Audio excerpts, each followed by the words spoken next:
So, the Scarlet Chorus and Disfavored are at each other's throats. Can't say I didn't see that coming, but the Archons might have waited until one war was over before they started another.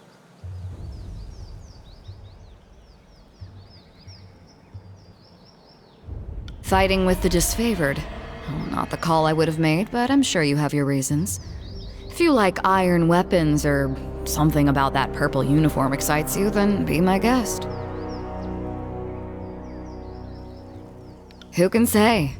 War is all about compromising your morals, deciding who lives and dies.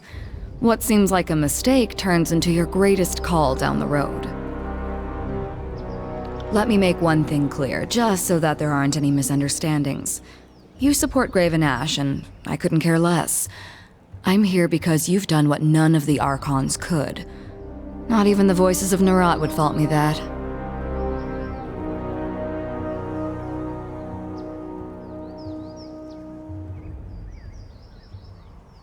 He's also a complete bastard, and I wouldn't want to miss an opportunity to stab him in the gut and take control of his army.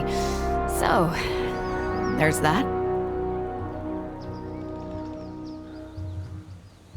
I'll say this much. Our time together is anything but dull. My blades are yours for as long as you'll have me. What do you need?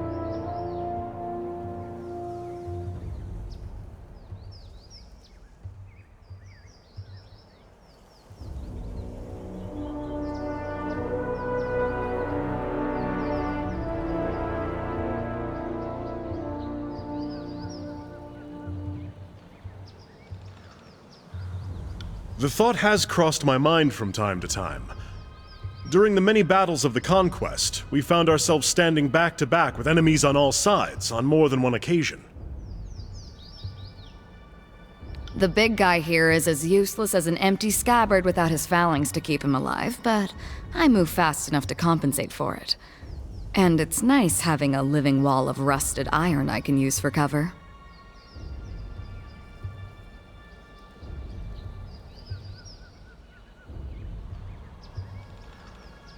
Absolutely not. Our fighting styles are incompatible, and any disfavored lieutenant will tell you not to join at the hip soldiers who can't stomach each other.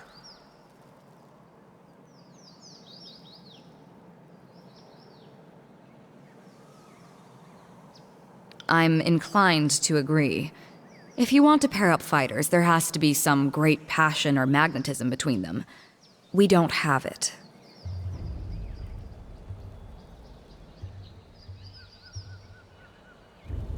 A valiant attempt, but I'm not as easily swayed by your courtly tongue.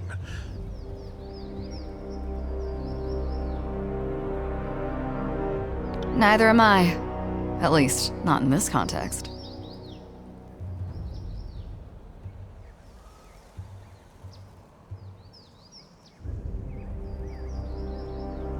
I think that because I don't want to covers it pretty well. Training alongside this self-important braggart is likely to sap whatever patience I have left. I can see that you're out to serve the best interests of the war, but we are accustomed to handling ourselves as individuals rather than as a pair.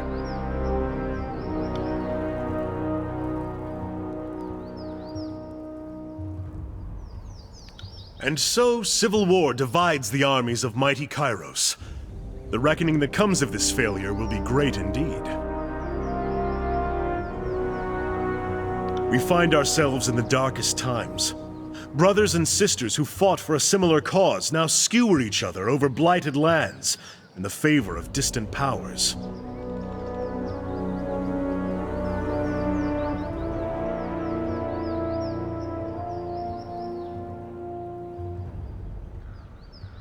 Backing the disfavored was the only logical choice. Graven Ash is the only Archon worthy of your confidence, and you were wise to recognize as much. Naturally, I would have done the same. Whatever others might say about what happened in Vendrian's Well, you acted from instinct. I can't help but respect that. What can I do for you?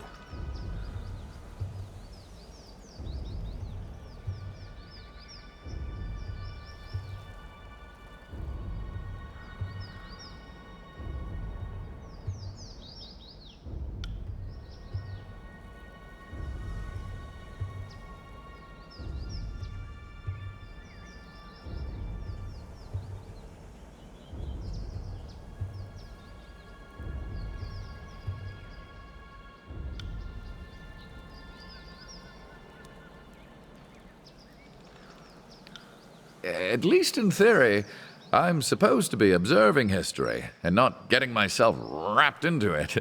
All the same, this is the thrill of a lifetime. Rarely does one stand so close to monumental moments in the making.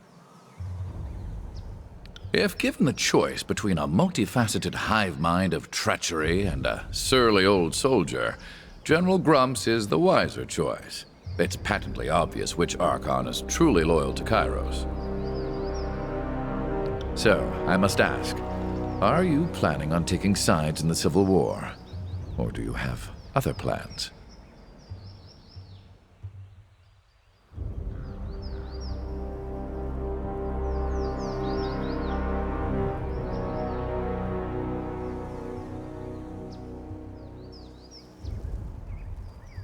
Dutifully spoken.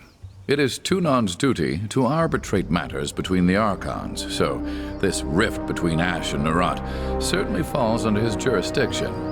And here you are, thrust in the middle of the dispute. No doubt the mighty adjudicator will be relying heavily on you to get to the truth of the matter. Whatever you do next, consider that many eyes will be upon you. For you have both delivered and taken away the Overlord's edicts, and few will know how to make sense of the latter. You are an exception the Archons cannot afford to ignore. They will likely aim to control or destroy you.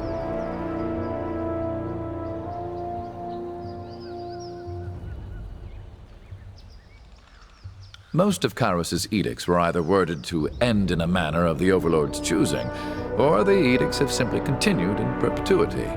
That's not to say there haven't been stories of broken edicts. They're just uncommon.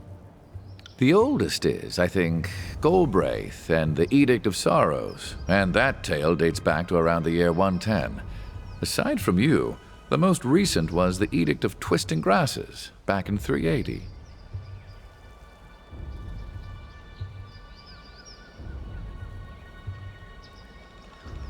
In all these stories, Kairos' edict very clearly gives its victim a single way to escape, and someone manages it. What's never happened is the pure abatement of an edict, like using a spell of warding or cancellation.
You call yourselves officers of Kairos' army, but your conduct falls short of my expectations.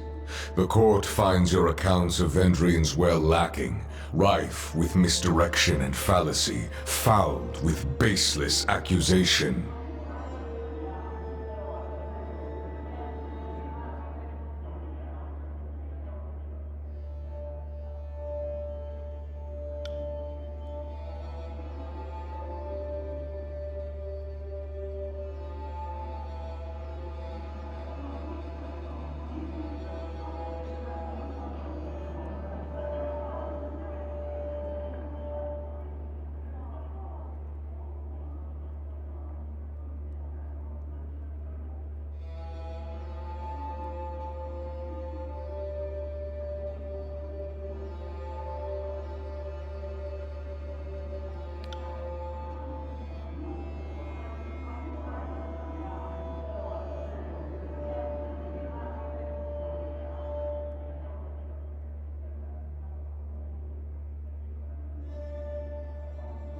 Silence. The contradictions in your statements will be examined, and falsities threshed from truths. If we find you have perjured yourselves, Bled and Mark will see to your fate.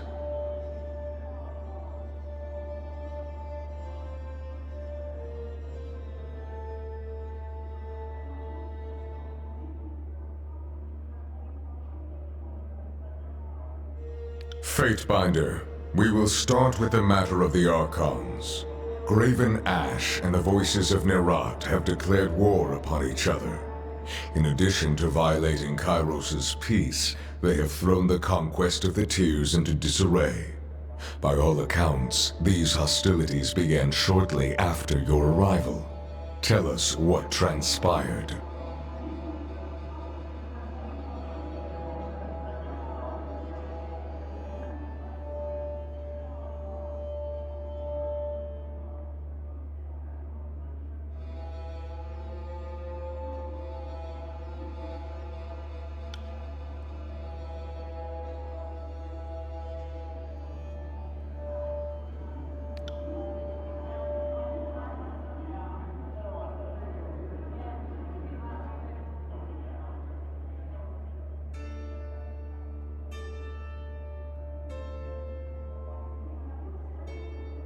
The Fatebinder presents testimony.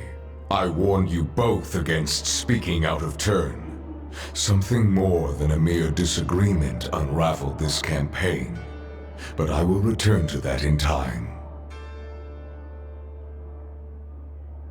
Let us speak of Ascension Hall. The disfavored sing your praises across the realm, though the Scarlet Chorus appeal for charges of treason. Perhaps you can offer a more enlightened account.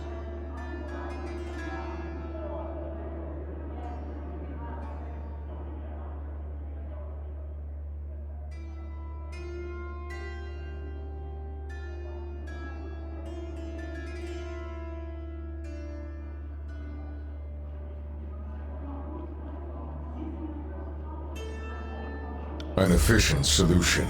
The type I would expect from a capable agent. Tell me though, with the edict looming overhead and death the price of failure, why not employ the numerical advantage of the Scarlet Chorus?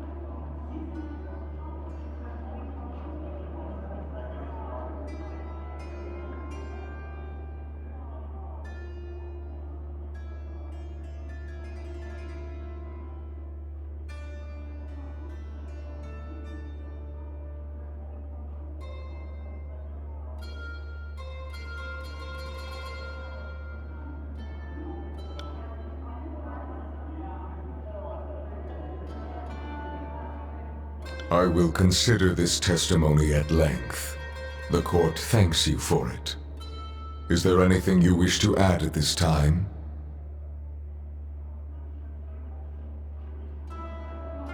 Your testimony is accepted by the court. The statements of our guests raise questions in my mind. There is much about this campaign that has caused me to wonder. A shipment of iron weapons was short on arrival. Where coveted iron is concerned, I don't believe it to be a clerical error. One of my agents recovered this seal in Echo Call. It belongs to a merchant collective. Lethian's Crossing is teeming with their kind. If you would root out treachery, I would advise starting there.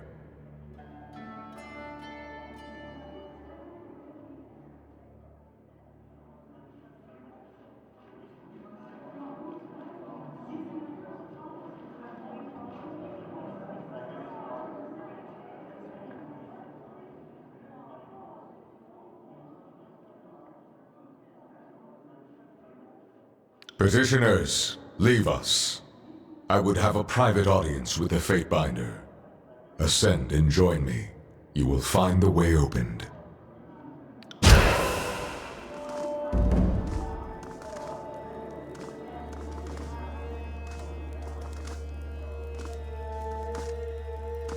Graven Ash protects.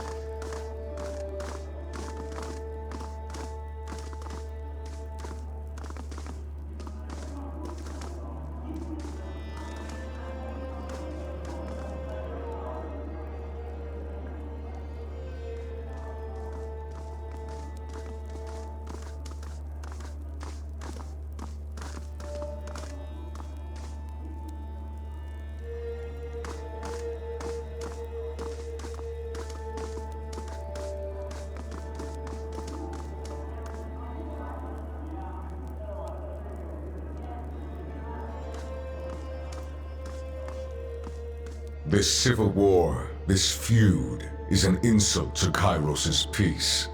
It should not have taken the better part of a year to silence the last vestiges of the Oathbreakers.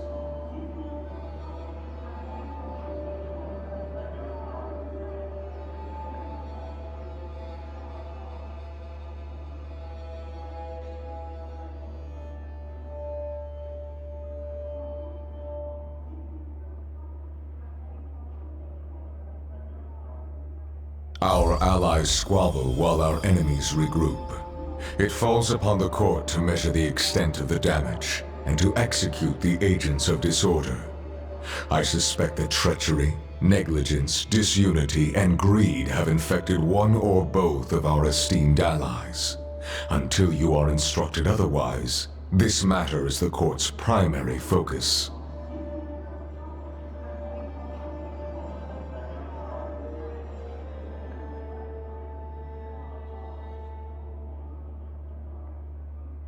Graven Ash and the voices of Nerat must be examined in close detail.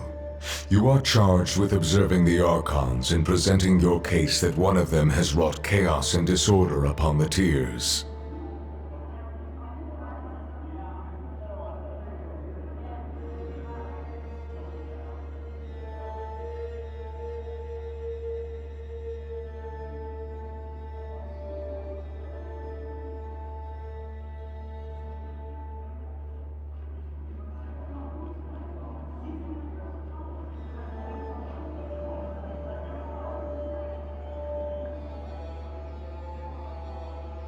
As always, you will be held accountable for what you do in the court's name.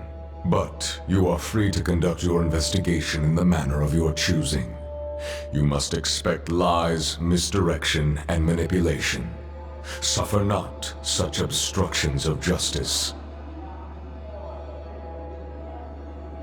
The disfavored seem the logical first step in your inquiry. The Legion holds you in some esteem, and Graven Ash has shown deference to the court in times past.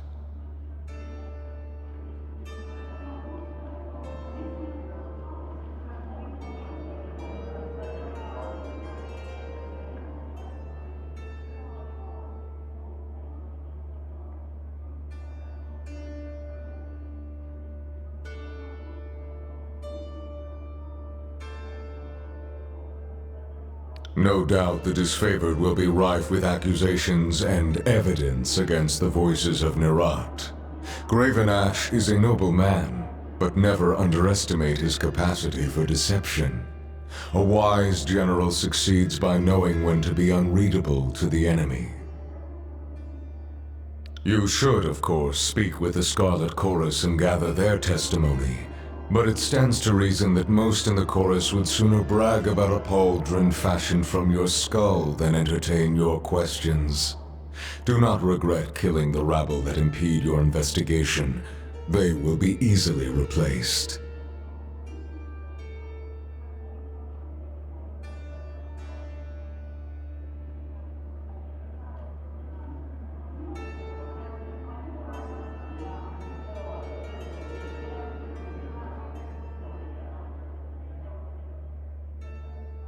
Your fellow Fatebinders have been busy acting as my eyes and ears. I have a few leads for you to follow. You should, of course, speak with your brothers and sisters of the court if you need further counsel. The disfavored have made use of the Sage's network of dovecotes and messenger birds as they come under capture. I've heard multiple claims of strategic communications gone missing.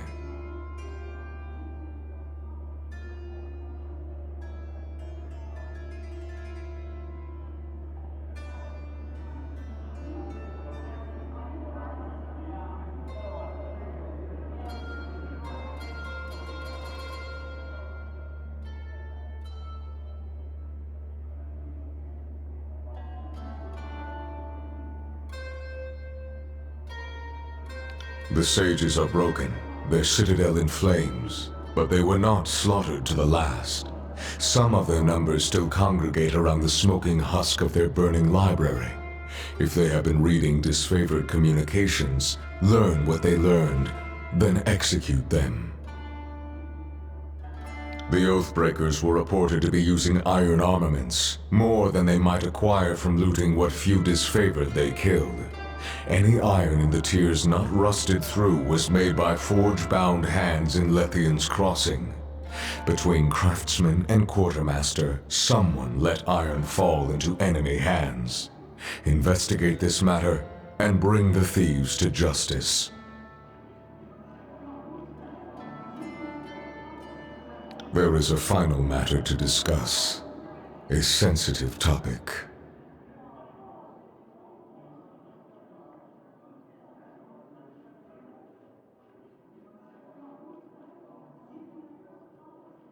In spite of the many shortcomings at Vendrian's Well, you managed to make a name for yourself.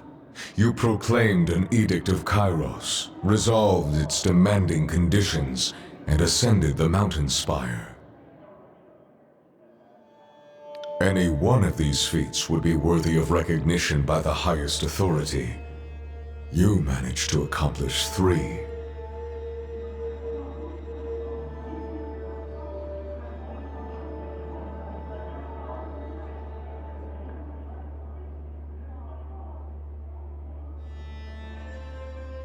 It pleases me that you grasp your role, as long as you temper it with a sense of duty. Whether by design or by accident, you have captured the attention of Kairos' army and the local tiersmen alike. This is no small opportunity, and the court charges you with exploiting your new standing to its fullest potential. You have a title in our hierarchy. However, it's a little-known secret that one's standing in the world is determined by their infamy, their deeds, and how they come to be known. Mind this notion as you bring justice to this lawless frontier. There may come a time when your deeds speak for you louder than any title. Whatever you did to capture the attention of the masses at Vendrian's Well, I would encourage you to do so again.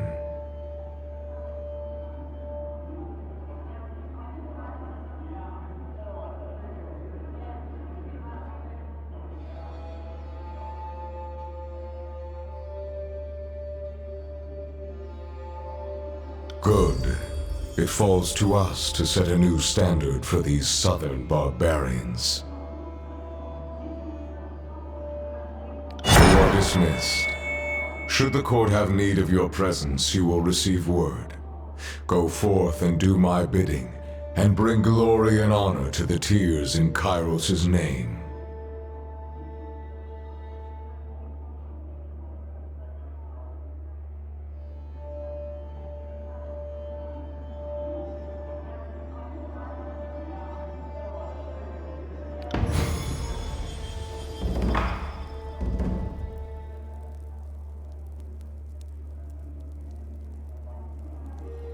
I got it.